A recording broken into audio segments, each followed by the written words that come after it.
Hello everybody, this is some support for MD7006 Assessment 1. So essentially what I want to do is talk through exactly what the assessment is and give you some guidance as to what you need to do to gain a high mark essentially, so how you can do well on the assignment. I've put up an assessment brief on the module space, so if you go to the assessments tab, you'll see the assessment brief is there. I'd really encourage you to look at that in some detail. The information there is very carefully worded, so really take a good look at that.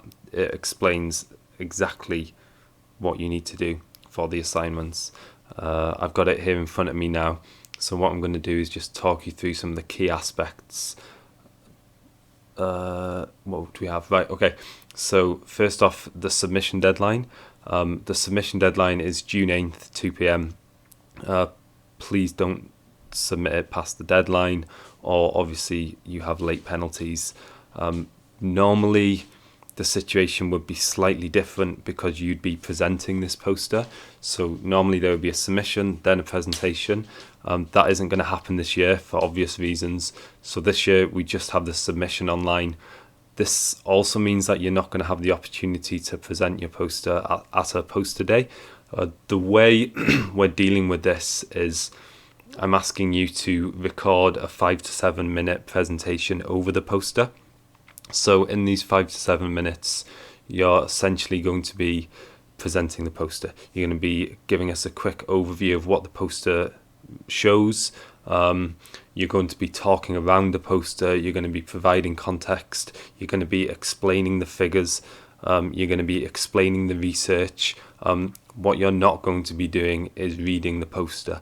That's not what we want at all. When you present a poster at a poster day, whether it's like a student assessed poster day or whether it's a research poster day when researchers are presenting their research, the last thing you want to do is just read the information on the poster, because the information's already there and people are perfectly capable of reading it for themselves. What your role is to provide context, is to explain concepts that need to be explained, and to provide additional information that you feel is useful but that is not present on the poster. So this is reflected in the assessment brief again. So I'll just read the core sentence, which is: you are required to produce a poster discussing A, the pathogenesis of a single infectious disease, and B, relevant therapeutic interventions, and to record a 5 to 7 minute audio in which you present and explain the poster. So again, the core information is there. Please don't go over the 5 to 7 minutes. You'll lose marks for that essentially. And it's something some students struggle with presentations. They always want to go over, and I understand that urge to go over because there's more things you want to say and you want to fit more information in. But at the end of the day, if you've been asked to do a 5 to 7 minute presentation and you do a 10-minute presentation, then you haven't done what you've been asked to do. And so you haven't essentially met the brief in that respect. So please keep it between 5 and 7 minutes. Anything that goes over 7 minutes, I'm not going to listen to any of that content, and it could cost you some marks overall as well. So part A, I say the pathogenesis of a single infectious disease, and part B, the relevant therapeutic interventions. So this is what should be covered on the poster. If either of these aspects are missing, again, you haven't met the brief. So please don't just have pathogenesis, and please don't just cover the therapeutic interventions. You need to cover both, and it should be about 50-50. There can obviously be more information on the poster, so there can be things like epidemiology, diagnosis, because this is information that's sometimes going to be necessary to be included for us to understand the pathogenesis and for us to understand the therapeutic interventions. But these should be the two core elements, the pathogenesis and the therapeutic interventions. In terms of figures, you definitely need figures. I've never seen a great poster without figures. I don't think I've ever seen a really effective poster without figures, just because when you're communicating information visually, which is what you're doing through the poster, you really need to be using figures. Figures are a really effective way of doing that. If you don't have figures, the poster's going to look text heavy. It's going to look probably look boring, and it's probably going to be a bit confusing. It's just going to be a block of text, and that's something else you want to avoid. So even the text itself, whether in the regions where there are no figures, you don't want to have blocks of text. You want to make use of bullet points. You want to use spacing kind of intelligently and effectively. So at no point in the poster is there a big square of just information. It's so hard to read. It's just not an effective way to communicate information. So think very carefully when you're putting your poster together about what you would like to see on a poster, how you would find a poster effective. And most people find little bits of information put across in bullet points as an effective way to communicate information. Obviously there needs to be context around this, and your whole poster definitely shouldn't be bullet points, but just think about how you're using the text in your poster. Back to figures, it's not good enough to just randomly put figures on. Having figures for the sake of having figures is not good. Figures need to be effective, and they need to be useful, and they need to add something to the poster, so they need to actually contain information. One example that students get wrong over and over again is they'll be discussing, for example, a therapeutic test in the text, and then next to this text they'll have a figure of a scientist in a lab coat holding a pipette. That's it. Okay, it's kind of relevant, but there's no useful information there. That's not a useful figure. A more useful figure would be a figure showing perhaps the results of that test. So if it's a Western blot, showing a Western blot, and there should always be a figure legend accompanying that. So the figure legend should say exactly what the figure shows, and there should be a short explanation, so a little bit of context. And figures should always be referred to in the text as well. There's a note in the assessment brief, and that the poster and presentation should be critical. So you should understand by this point what we mean by being critical. We don't want an overly descriptive poster. It shouldn't just be information and information and information. It should be critical. If you're telling us a specific diagnostic test is used, you need to tell us why it's used. You need to tell us the strengths and the weaknesses, when it's not appropriate to use it. Maybe some regions don't use it. Why don't they use it? Does it work for all, for example, does it work for all strains of the infectious agent, or is there false negatives, this is all information you could put in, and it's all valuable information, and it shows that you understand what you're talking about to a degree of depth, and a greater depth than just lifting information from textbooks and websites, which brings us to the next point, which is referencing. So everything should be referenced. All the information on the poster should be referenced. References should be included as a list at the bottom of the poster. The list can be small, it can be tucked away in the corner, but it should be legible, so we should be able to read it. That's the only real stipulation there. In terms of referencing style, I don't actually mind. I know you're generally told to use APA. I don't mind if you use Vancouver. So Vancouver's the numbered style, and it's a lot more effective for posters, I think. When you're putting together a poster, space can be quite tight, and you want to use space as effectively as possible. And so those words that you're putting in, the author's name and the date when you're APA referencing, they can actually take up a bit of space, and it's kind of frustrating when you're trying to be quite efficient with how you use space. So some students find it a lot better to use Vancouver. So again, then you're just putting a number as a citation, and that is generally quite a bit easier.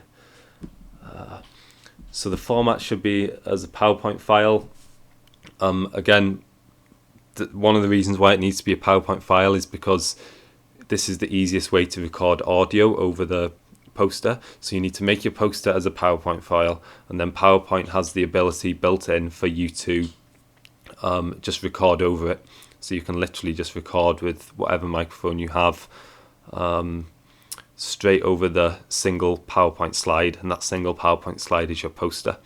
And then I'll be able to listen to that, and I'll mark it. So hopefully that's quite a smooth way of doing things. It should run smoothly. Also, in the assessment brief, it is expected you will identify and discuss emerging, developing therapies, as well as therapies currently in use. This is kind of a hint as to the direction you should take when discussing therapeutic interventions. Again, we don't just want a description of the current test that's being used. We don't just want a wall of information about the current test that's being used. We want critical analysis, and one way you can be critical is to talk about the alternative therapeutic interventions that can be used or are potentially being developed. So again, we don't just want a wall of text about the therapeutic interventions. We want critical analysis, and the best way to do this is to compare across. So compare this therapeutic intervention with this one, with this one, with this one, etc., etc. Right. So, what do I want to? Oh, first I want to just I'll repeat the submission deadline. So again, June 8th, 2 p.m. Please don't submit it late. I really don't like late penalties. It's really, like frustrating, taking 5 marks off for the 24 hours and then potentially another. So please just make every effort to submit by the deadline. Submission is through Turnitin, so there's going to be a Turnitin link on the module space. Assessment will be based on the poster itself and also the audio recording, so we're going to take both into account. So I'm going to put the mark scheme on the module space, so you'll see the actual percentages, what's awarded for what. I just need to change it a little bit because I wrote the mark scheme last year when the post and the year before, and the last 2 years the posters have been presented in person, so it's slightly different. So I just need to modify that, and then I'm going to put that on the module space. But yeah, the marks will be awarded both for the poster itself as a standalone submission and also for the audio recording over it, so the presentation aspect as well. Okay, so what I want to do now is just look at an example of a good poster, and it's not a perfect poster. It's definitely not a perfect poster. But I don't even know if there's such thing as a perfect poster, but it is a good poster, and it is an effective poster, and it's a poster that got a very high mark last year. So I essentially want to talk about it and talk about why it's a good submission. Okay, so this is the poster I want to talk through. First off, you'll notice that there's no name. That's great. We don't want your name on it at all. We don't want it to be identifiable. We want to mark them anonymously. So please make sure your name isn't on the poster, just your J number. Again, that's just so we can make sure they're being marked anonymously. It's the university regulations, etc. So if we look at the figures on this poster as well, you can see the figures are used effectively. They're useful figures. They contain information. They're not just kind of random, or they're not just vaguely relevant. They actually contain useful information. They enhance the poster. One thing you can ask yourself about the figures is, okay, if I take these figures out, so if I lose them, will the poster lose some information? Will it be less effective? And the answer for these figures is yes, because one is showing the life cycle of the virus, and the other is showing some really useful epidemiological information. Both have figure legend as well. The figure legend for the second figure, so figure 2, could be a bit more detailed, but there we are. Both figure legends are referenced, which is great. I would expect when this poster is being presented for at least figure 1 for it to be explained a bit more in a bit more detail. So when you're presenting the poster, you can actually see that as your opportunity to explain some of the figures in a bit more detail. One potential issue with figure 1 is some of that text is a little bit small. I'm not sure if that would be... Oh no, it's not too bad actually. Yeah, that's not too bad. Just bear in mind with the text on the figures that it's legible, so it can be read. One issue is when students are pulling in images from random places, the resolution gets a little bit messed up. You can't actually read the text, so that's a problem. So just bear that in mind, that the figures should actually look good. Speaking of kind of looking good, the poster itself does look good overall. If you think about colour scheme, it's an effective colour scheme. Some colour combinations that I've seen are just not... they don't look good, basically. Just clashing colours or random colours, and they're just really jarring. It's really distracting from the poster. It's okay, it's not the end of the world, it's because obviously your master's isn't in graphic design or anything like that, but at the end of the day, if the colour scheme is distracting from the poster, from the content, then it's impacting the poster's effectiveness, it's impacting the communication, so it is an issue. One thing I tend to advise is that you pick a colour scheme and you stick to that colour scheme. Generally, if you pick a colour, then pick a few different shades of that colour. That tends to work well. So if your colour scheme is blue, then you can just shade different parts of the poster, different shades of blue. Same for red. You can see this poster's green, and there's different shades of green generally. White on there as well. White generally goes in most colours. So yeah, just bear that in mind. We don't want a poster that's half bright yellow, then half black, then half blue. It just looks unprofessional, and it impacts the effectiveness of the poster. If you look at the text, there's references. Almost all the text is referenced, which is great. There's a table, which is useful. It's also referred to in the text. So if you look at the top of the new development section, you'll see the student refers to table 1. So the table isn't separate from the main content of the poster, it's referred to. So it's integrated into the poster. Again, references, which is great. One issue I'd have is there is an overuse of bullet points here. You don't want to use bullet points too much. So it's generally a good idea in each section to have at least the first sentence as part of the main body of text, and then bullet points of information. So so it does actually have kind of a sense of flow.